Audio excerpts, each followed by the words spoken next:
Luhut bersuara soal korupsi timah yang seret suami Sandra Dewi.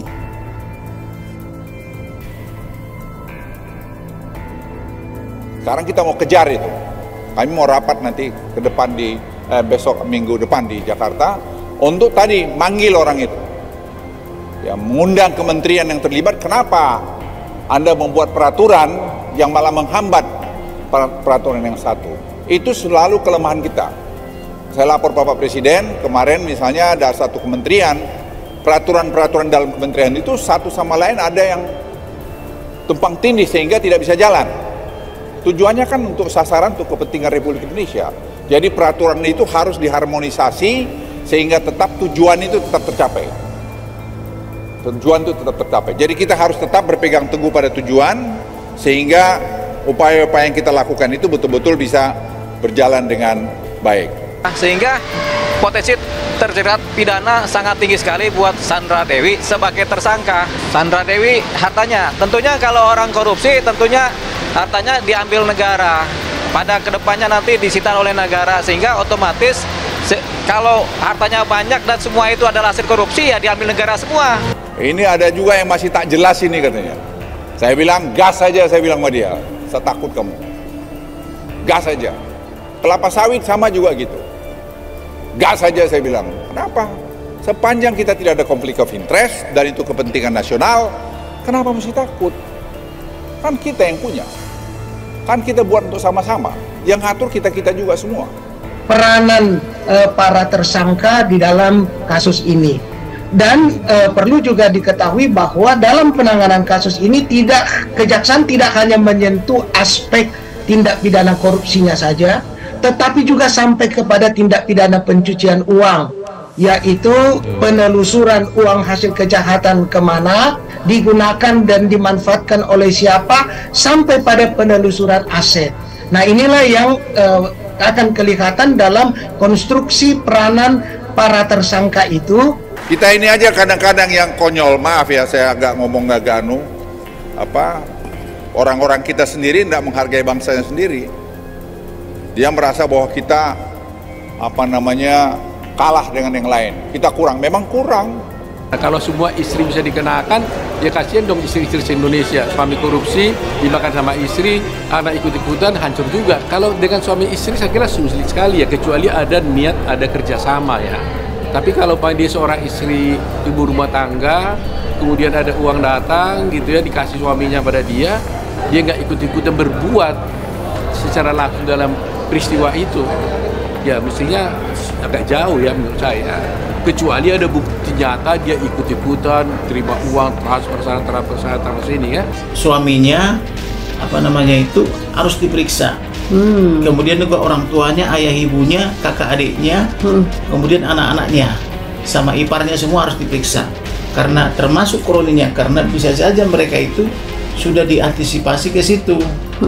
Bahkan misalnya pejabat-pejabat itu cenderung dia kalau membeli sesuatu, katakanlah berupa rumah, dia tidak dibalik nama dulu, misalnya PPJB dulu gitu loh.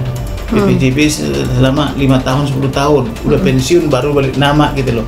Itu kan kejahatan gitu loh. Atau harus istrinya itu kan tentunya kan pertama ke PT Timah.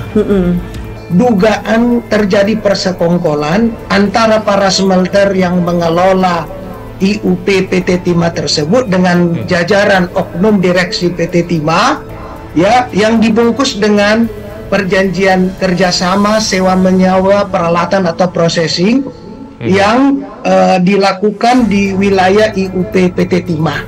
Jadi ini kasus posisinya, sehingga para smelter itu membungkus dengan oknum direksi PT Timah adanya perjanjian seolah-olah sewa menyewa, tetapi sebenarnya adalah pengelolaan yang dilakukan yang menimbulkan kerugian negara secara nyata 271 triliun, Mas Kevin.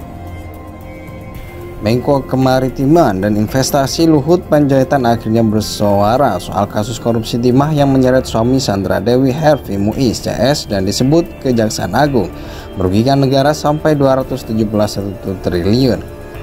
Menurut Luhut, kasus ini menjadi pembelajaran bagi pemerintah untuk lebih mendorong digitalisasi dalam semua sistem investasi, termasuk di sektor pertambangan. Kasus timah ini memang menjadi pembelajaran buat kita semua. Jujur, kita mungkin agak terlambat dan mendigitalisasi hampir semua dengan Simbara, ujarnya dalam unggahan Instagram terbaru Kamis 4 Maret. Berdasarkan website Kementerian ESDM, Simbara adalah sistem informasi mineral dan batubara yang diluncurkan dengan tujuan untuk meningkatkan tata kelola di sektor mineral dan batubara. Sistem ini telah go live mulai September 2023 dan saat ini mengintegrasikan pengelolaan komoditas batubara di dalam satu ekosistem.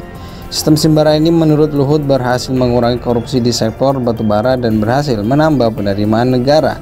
Karenanya yang mendorong digitalisasi untuk komoditas timah juga dilakukan. Simbara ini memang sudah berhasil kita lakukan untuk batubara, sehingga batubara kita tahu persis asalnya dari mana, jumlahnya berapa, grade dan statusnya kita tahu. Dengan begitu kita bisa menarik pajaknya dan menarik royalitasnya dengan benar, karena dia tidak bisa ekspor tanpa melakukan semua itu. Jadi itu semua dilakukan secara otomatis.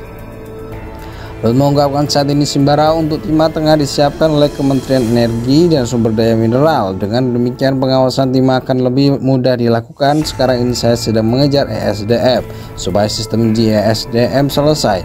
Untuk itu nanti kita masukkan ini segera timah ke dalam sistem ini. Ketika timah masuk ke sistem ini, kita bisa mentrace asalnya timah ini dari mana, dari tempat yang benar enggak. Kalau tempat asalnya sudah benar, sudah bayar pajak belum, sudah bayar royalti belum, imbuhnya.